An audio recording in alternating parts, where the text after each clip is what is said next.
Hi, GCC. My name is TraShon Nelson, and I am a teacher at Yongsan International School of Seoul. I teach English language learners as well as student learning support. I was asked to share a little bit about my experience during this COVID-19 pandemic. And so today I just want to share with you some of my struggles, but also two principles that have really been very valuable in getting me through this season. So early on, my school took very good precautions in trying to make sure that the school was a safe place for the students as well as the staff. I did not realize that initially when I suspended physical contact with my students, such as high fives and hugs, that it would be something long term. So on February 24th, we were launched into virtual school. And initially, I thought, okay, this is something that's going to be temporary. We might do it for a week or two.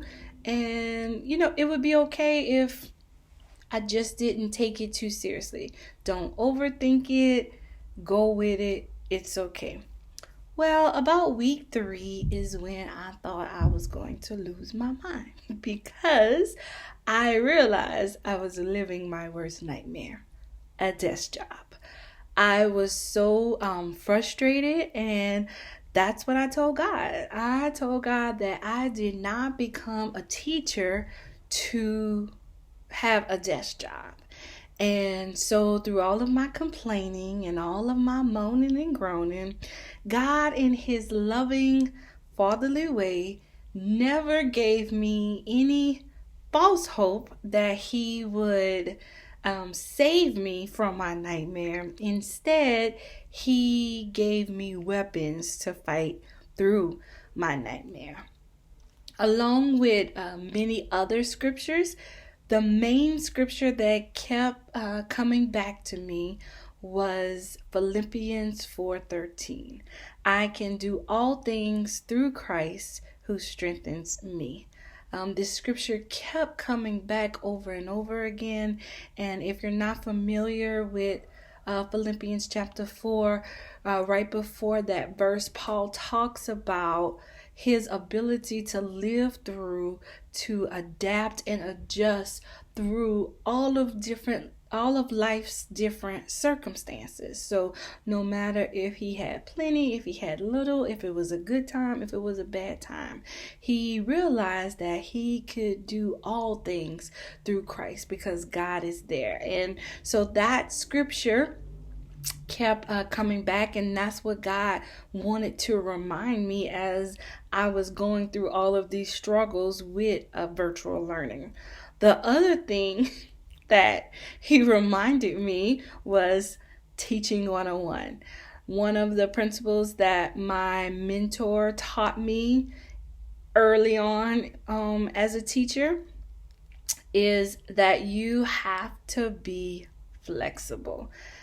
In education, there's so many adjustments that have to be made. You will not find a school that's the same, a principal that's the same, students that are the same.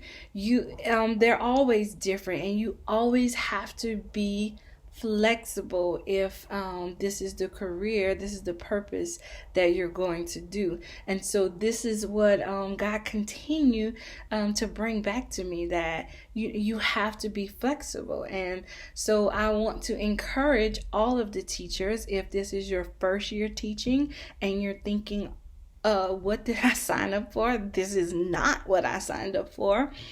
I want to encourage you to be flexible because, yes, this is what's happening now, but it will change. And for those of you that may have been teaching 3 to 5 years and you just feel like, I know my content, I know my classroom, I know how to set everything up, I know the curriculum, and now you're put into a place of confusion of where you're learning something new.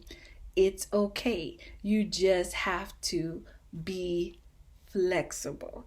And even for my veteran teachers, we've been doing this for a while. Those of you that have been doing it for 10, 15, maybe even 20 years, we just need to be reminded that we have to be flexible.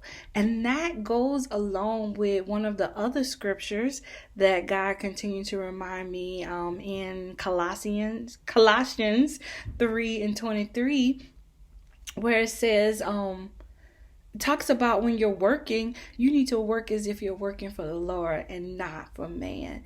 And that was a definite reminder for me that in this season of virtual learning, virtual school, distance learning, hybrid learning, whatever your school is calling it, that you have to be flexible, but also you have to be accountable to God, that you are doing your best for God and not for man. And that's the thing that you have to remember at the end of the day. That was my piece. That was my piece that has gotten me through to week 8. And so I look forward to sharing and talking with you all on Friday, and I hope to see you there. Bye.